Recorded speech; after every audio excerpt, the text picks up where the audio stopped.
அஸ்த சிரஞ்சீவிகள் அனுமன், விபீஷணர், மகாபலி சக்கரவர்த்தி, மார்க்கண்டேயர், வியாசர், பரசுராமர், கிருபாச்சாரியார், அஸ்வத்தாமன் ஆகியோர் அஸ்த சிரஞ்சீவிகள் ஆவார்கள்.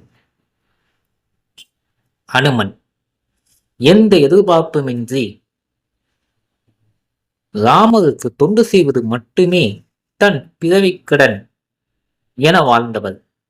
ராமரால் சிரஞ்சீவி பட்டம் அனுமனுக்கு வழங்கப்பட்டது. ராமாயணம் மட்டுமின்றி மகாபாரதத்திலும் அனுமன் வருவதை பார்க்கலாம். இன்றளவும் அவர் சிரஞ்சீவியாக வாழ்ந்து வருகிறார். எங்கெல்லாம் ராமநாமம் சொல்லப்படுகிறதோ அங்கு அனுமன் இருப்பேன் என்று அருள்வாக்கு கொடுத்திருக்கிறார். வியாசர் சொல்ல சொல்ல விநாயகர் எழுதியது மகாபாரதம். படிப்போரின் பாவங்களை போக்கும் மகாபாரதம் படைத்த வியாசர் என்றென்றும் சிரஞ்சீவியாக வாழ்ந்து வருவதாக நம்பப்படுகிறது.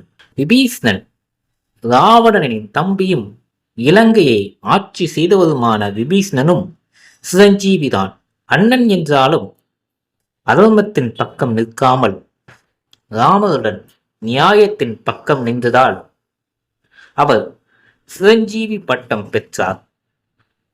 மகாபலி சக்கரவர்த்தி அசுர குலத்தை சார்ந்தவராக இருந்தாலும் நீதியுடனும் நேர்மையுடனும் ஆட்சி செய்தவர் மகாபலி சக்கரவர்த்தி.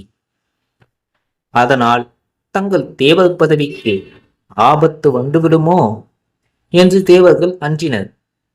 வாமன அவதாரத்தின் மூலம் மகாபலியை அழித்து பாதாள உலகத்துக்கு அவரை அனுப்பினார் விஷ்ணு.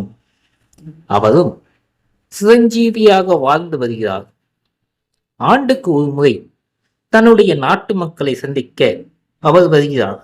அதையே கேரள மக்கள் ஓணம் பண்டிகையாக கொண்டாடுகிறார்கள். பரசுராமர், பீஷ்மர், துரோணாச்சாரியார், கர்ணன் ஆகியோரின் குழு. தந்தை சொல்மிக்க மந்திரமில்லை என்பதற்கு இவரே எடுத்துக்காட்டு. தந்தை ஆணைக்கு கட்டுப்பட்டு தன் பெற்ற தாயே கொன்றார்.